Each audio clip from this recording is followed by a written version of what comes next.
everyone into another Yu-Gi-Oh! Deck profile. Today we're showcasing Joey Wheeler in his Virtual World profile. Let's get straight into this Joey Wheeler deck profile, shall we? Really looking forward to bringing you guys this Virtual World profile. We'll start off, of course, with the Sword Hunter. So Sword Hunter's pretty cool. 2450 attack, 1700 defense. Warrior effect monster. If this card destroys a monster by battle, equip it to this card as an equip card at the end of the battle phase. This card gains 200 attack for each equipped by this effect. So it gets stronger with every monster it defeats. So if you can get that onto the field, destroy a few monsters, you could have a very strong monster on your hands. Next up, one of Joey's iconic monsters that he uses throughout Battle City and Virtual World, Jinzo. 2400 attack and 1500 defense. Of course, we all know Jinzo negates all trap effects on the field and they cannot be activated. We run one copy of the Insect Queen. So Joey in Virtual World uses a lot of cards that he picked up through Battle City. It's a continuation almost of the same deck with a few different changes. Insect Queen, 2200 attack, 2400 defense. Insect / effect monster. This card gains 200 attack for each insect monster on the field. Cannot declare an attack unless you tribute one monster. Once per turn during the end phase, if this card destroyed an opponent's monster by battle, you can special summon one insect monster token. So you can continue to tribute stuff. And Insect Queen is kind of tricky to get out, but it's a useful card nonetheless. We run one copy of Garuzis. I wanted to add another decent 5-star or higher monster to Joey Wheeler's deck that fitted the profile. And Garuzis has been in profiles before for Joey Wheeler. He's just a normal beast warrior monster with 1800 attack and 1500 defense. We run two copies of X-Raider. X-Raider I really like as a cool artwork. Pretty decent 4-star monster as well for its time. 1700 attack and 1150 defense. We run one copy of the Alligator's Sword. Pretty much cool description in a Brooklyn accent. You're meant to talk through that description. 1500 attack, 1200 defense. We run two copies of Baby Dragon. Now the reason why I'm going to run two copies of Baby Dragon in this profile is because Baby Dragon fuses with Alligator's Sword and the Time Wizard in this profile. So having two on the deck just gives us options if we want to use both cards for polymerization. And Baby Dragon's 1200 attack, 700 defense. Next up, one of the legendary Joey cards, of course, from Duelist Kingdom. We've plonked them in here again, and that's Battle Warrior. Battle Warrior has 700 attack and 1000 defense.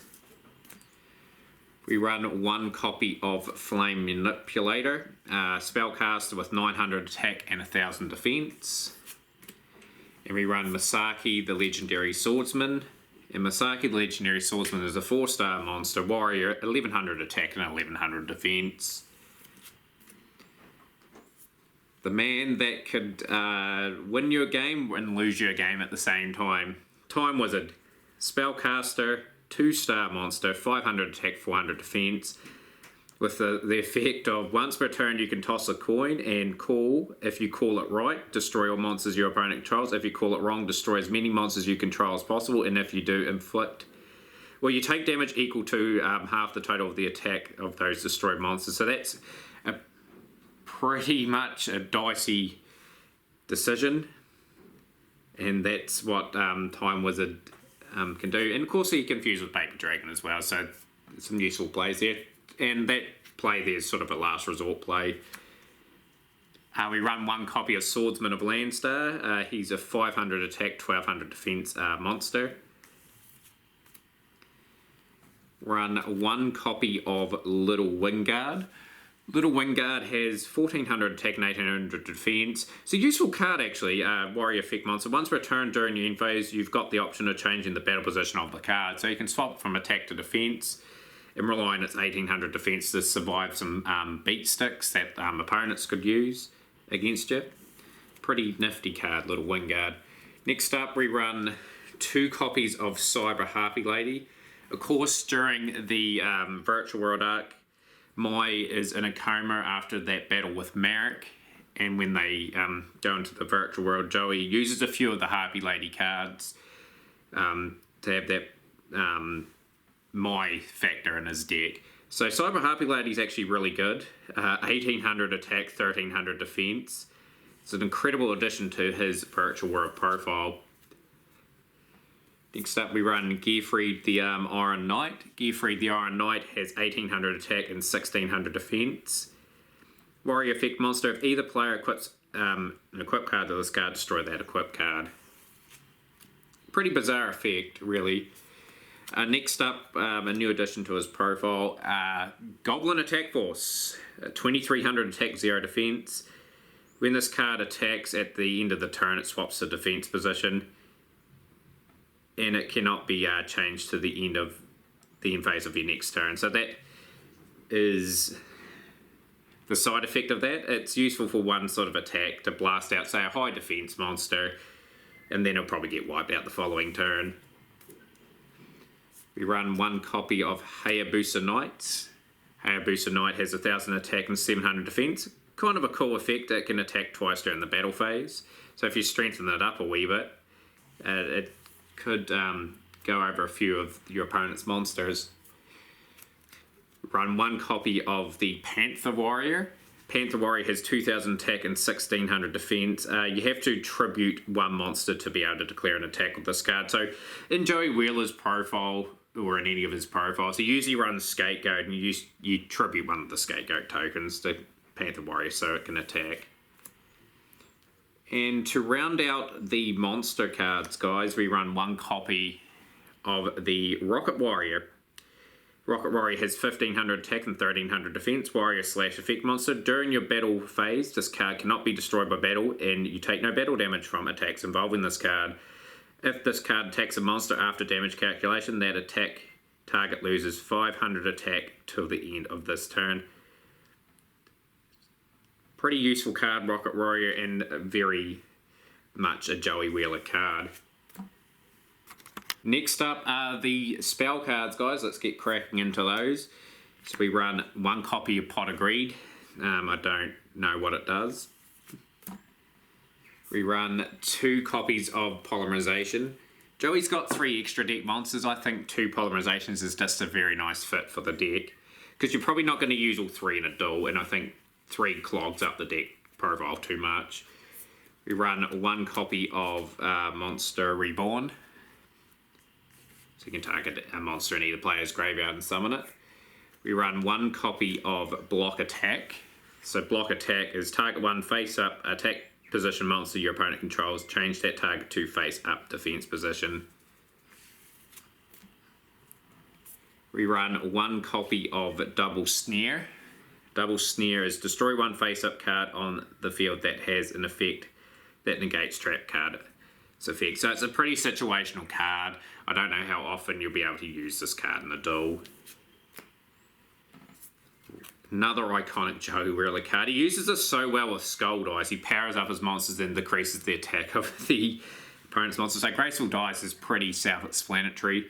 So you roll a 6-sided dice. All monsters you currently control gain attack and defense equal to the result times 100 to the end of this turn.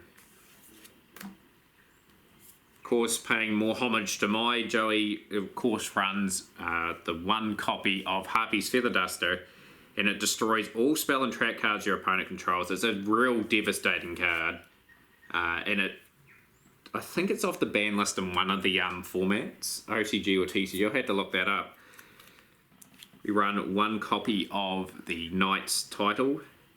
So you tribute 1 face up Dark Magician, special summon 1 Dark Magician Knight from your hand, deck, or graveyard.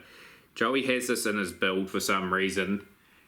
I think because he has to use it for something anyway, so it's in there. It was on the site that I was looking for, so it's in there. Of course, Scapegoat. Scapegoat can be used in many different situations. It gives you special summon 4 sheep tokens. It can be used to stall. As mentioned, Panther Warrior, you contribute a token to attack with Panther Warrior. Yeah, Scapegoat has many different uses, and it's a very good card. Next up, we run one copy of the Shield and Sword card. So pretty much self-explanatory. Switch the original attack and defense of all face-up monsters currently on the field till the end of this turn. So a monster with very low defense or something, and you can't get over it, and it's got very high attack, can swap them around and use that to your advantage. Now we run one copy of Salamandra. So Salamandra, you equip to a fire monster, it gains 700 attack. Its intention is in this profile is to use it on either Flame Manipulator, Garuzis, or Flame Swordsman. So there is options with Salamandra. Next up are the trap cards, guys. We run one copy of Bottomless Trap Hole. Bottomless Trap Hole is an amazing card. When your opponent summons a monster with 1500 or more attack, destroy that monster with 1500 or more attack, and if you do, banish it. Very good card for deck profile duels. We run one copy of Gamble. Gamble is you can activate this card when your opponent has 6 or more cards in your hand and you control 2 or less. Toss a coin, and if you call it right, draw until you have 5 cards. If you call it wrong, skip your next turn. So if another 50-50 card. If you get it right, you're in a really good position, and if you get it wrong, you're pretty much going to be in the poop. Pretty much. We run one copy of the Drop-Off card. Drop-Off, when your opponent draws for their normal draw in their draw phase, your opponent discards one card they just drawn. So this card's really good. If they draw into a really good card that can be utilised for many different things, it goes straight to the graveyard.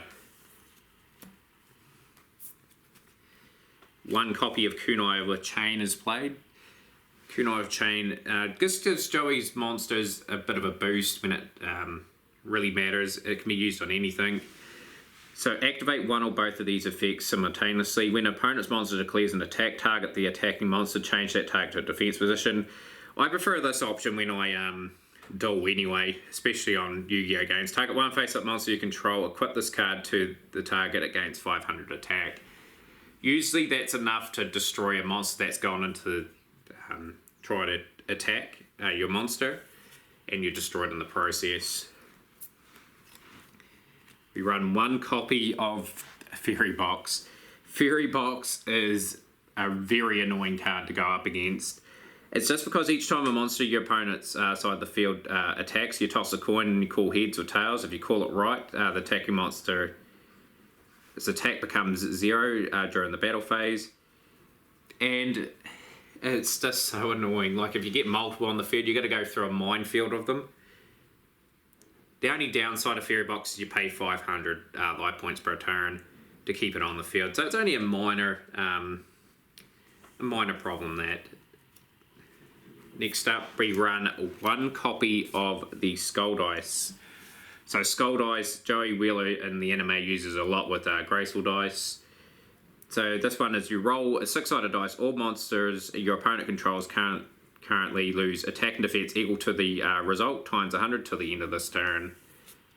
And to round out the deck, guys, we've got the 3 extra deck monsters now.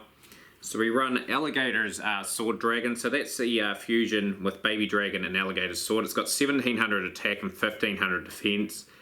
This card can attack your opponent directly if the only face-up monsters they control are Earth, Water, or Fire. We run one copy of the Thousand Dragon. Thousand Dragon is a fusion of Time Wizard and Baby Dragon. Decent attack and decent defense. 2400 attack and 2000 defense there.